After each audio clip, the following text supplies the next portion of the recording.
So what's the result? The result is a man who has a better relationship with himself, because that enables him to have better relationships with others. And that's the prize that I have achieved that I didn't even know that I wanted or needed. That's the one thing out of all of it that I can actually say, yeah, I have really, that's work that's never done. But that's the one where I can say that's an unqualified success. Mm-hmm. Even though I didn't get the other things that I thought I needed and wanted the most, the thing I really needed and wanted the most is the thing that I've actually got. Yeah, that's the most important one. That's the root of everything else. So and nobody was around to tell me that. So right. I never heard anything like that before. Yeah. And even if they had, I would have no idea what they meant. I would have said, oh yeah, intellectually that makes sense, but I wouldn't have any felt sense of experience with that, because I'd never had the experience of having a good relationship with myself, and I hadn't been around people who had good relationships with themselves either, so I didn't know what it meant.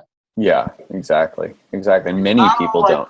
It's not all roses and rainbows and stuff. It's really not. It's not. Yeah. It's a lot of effort and a lot of work and a lot of diligence. Yeah. But it's shadow also, work. It is. But it's also self-strengthening.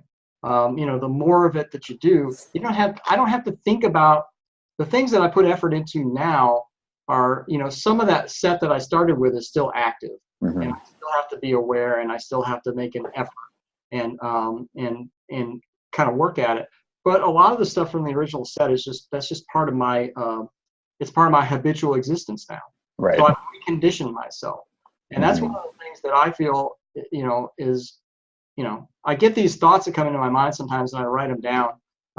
And about 20 years ago, this thought popped into my mind: your conditioning is more than you realize. Mm-hmm. And I was like, okay, that sounds like it means something. Right, yeah. It means more and more to me all the time, because most of our behavior, most of our beliefs, most of our perceptions, most of our experience is a result of conditioning, most of which we did not choose. Mm-hmm. And that's one of the reasons why when people say, one of the big put downs of people that are trying to recover and grow out of childhood experiences that were, abusive or, or negative for whatever reason, people say, well, why aren't you over this yet?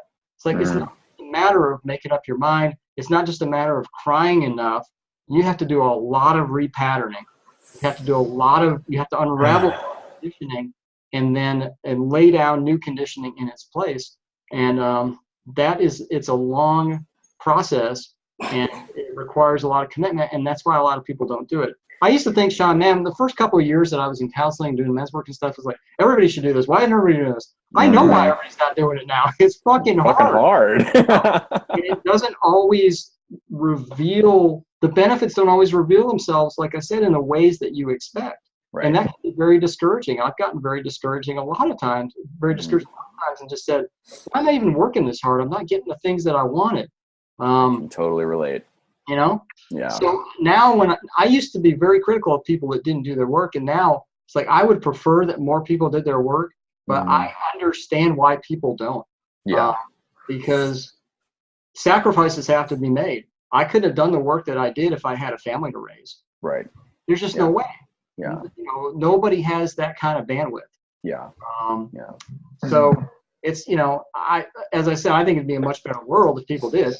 That's why we're wanting to do what we are called into doing. I think ultimately deep down, it's like we want to support people in having better lives, which ultimately means that the world is a better place. And I think, for me, that's the greater vision. Is like, I know that if I work with men and help them improve themselves and improve their lives and improve their relationships, then everything they touch improves. And everything those people touch improves. And it just and before we know it, we have some real change potential in the world.